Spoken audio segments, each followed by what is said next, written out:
Hello friends, welcome back to my channel. അപ്പോൾ ഇന്ന് cooking video ആണ്. സദ്യകളിലൊക്കെ ഒഴിച്ചുകൂടാൻ പറ്റാത്ത ഒരു പുളിയിഞ്ചി, പുളിങ്കറി, പുളിയിഞ്ചി, ഇഞ്ചിപ്പുളി അങ്ങനെയൊക്കെ പറയും. അതിൻ്റെ റെസിപ്പിയാണ് ഞാൻ എൻ്റെ ഈ വീഡിയോയിൽ കാണിക്കാൻ പോകുന്നത്. അതിനുവേണ്ടി ഞാൻ ഇഞ്ചി വളരെ കനം കുറച്ച് അരിഞ്ഞ് ഒരു അരക്കപ്പോളം ഉണ്ടാവും എടുത്തു വെച്ചിട്ടുണ്ട്. പിന്നെ പുളി ഒരു ചെറുനാരങ്ങയുടെ വലിപ്പത്തിലുള്ള അളവിലാണ് ഞാൻ പുളി എടുത്തത്. അത് വെള്ളത്തിൽ കുതിർത്ത് വെച്ചതാണ്. ഇനി പുളി നന്നായി കൈകൊണ്ട് തന്നെ നന്നായി ഒന്ന് വെള്ളത്തിൽ ലയിപ്പിച്ചെടുക്കുക. അതിനുശേഷം പുളി ഒന്ന് അരിപ്പയിലിട്ട് അരിച്ചെടുക്കുക. ഞാനിത് പുളിവെള്ളം നന്നായി അരിച്ചെടുത്ത് മാറ്റി വെച്ചിട്ടുണ്ട്. ഇനി ഇത് റെഡിയാക്കാൻ വേണ്ടി ഒരു ചീനച്ചട്ടി അടുപ്പത്ത് വെച്ച് ചൂടാക്കുക. അതിലേക്ക് കുറച്ച് വെളിച്ചെണ്ണ ഒഴിച്ച് ചൂടാക്കിയതിന് ശേഷം നിങ്ങൾക്ക് വേണമെങ്കിൽ ഓയിൽ യൂസ് ചെയ്യാം. വെളിച്ചെണ്ണയിൽ ഉണ്ടാക്കുന്നതിന് ടേസ്റ്റ് കൂടും. പിന്നെ അതിലേക്ക് ഇഞ്ചി ചേർത്ത് കൊടുക്കുക. പിന്നെ ഒരു 10 ചെറിയ ഉള്ളി കൂടി ഇതിലേക്ക് വളരെ കനം കുറച്ച് അരിഞ്ഞ് ചേർത്ത് കൊടുക്കുന്നുണ്ട്. പിന്നെ 2 പച്ചമുളക്, കുറച്ച് കറിവേപ്പിലയും കൂടി ചേർത്തിട്ട് നന്നായി ഒന്ന് ബ്രൗൺ കളർ ആകുന്നത് വരെ ലോ ഫ്ലെയിമിലിട്ട് നന്നായി ഒന്ന് വഴറ്റിയെടുക്കുക. കരിഞ്ഞു പോകാതിരിക്കാൻ ലോ ഫ്ലെയിമിലിട്ട് നന്നായി ഒന്ന് വഴറ്റിയെടുക്കുക.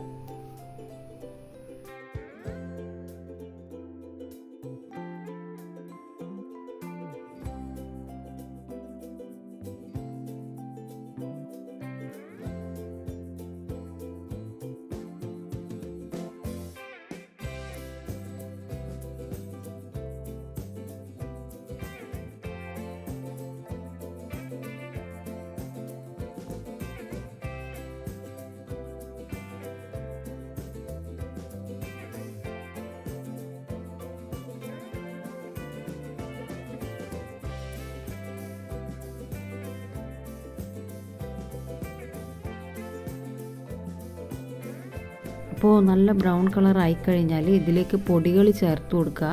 പൊടികൾ ചേർക്കുമ്പോൾ തീ ഒന്നിക്കൽ നന്നായി സിമ്മിലേക്ക് ഇട്ട് വെക്കണം, അല്ലെങ്കിൽ ഓഫ് ചെയ്ത് വെക്കാം. കരിഞ്ഞു പോയാൽ പിന്നെ കറി ആകെ കുളമാകും. അപ്പോൾ 1/2 ടേബിൾ സ്പൂൺ മുളക് പൊടി, 1/4 ടീസ്പൂൺ മഞ്ഞൾ പൊടി, 1/4 ടീസ്പൂൺ കായപ്പൊടി, പിന്നെ ആവശ്യത്തിന് ഉപ്പും കൂടി ചേർത്ത് ഇതിൻ്റെ പച്ചമണം മാറുന്നത് വരെ ലോ ഫ്ലെയിമിലിട്ടിട്ട് നന്നായി ഒന്ന് വഴറ്റിയെടുക്കുക.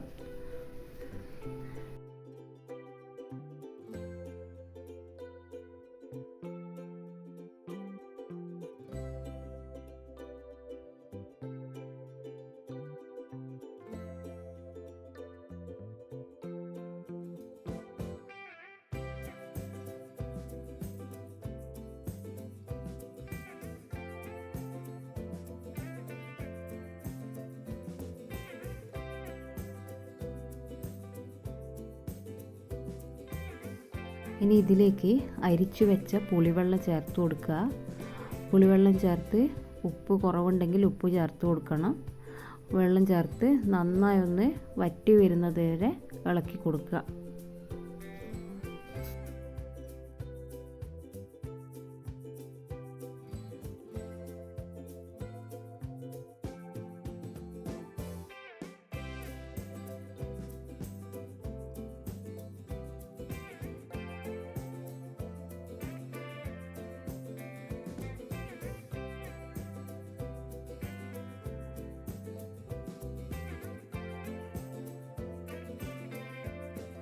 ഇപ്പോൾ കുറച്ച് വെള്ളമൊക്കെ ഒന്ന് കുറുകി വന്നിട്ടുണ്ട്. ഇനി ഇതിലേക്ക് ശർക്കര ചേർത്ത് കൊടുക്കുക.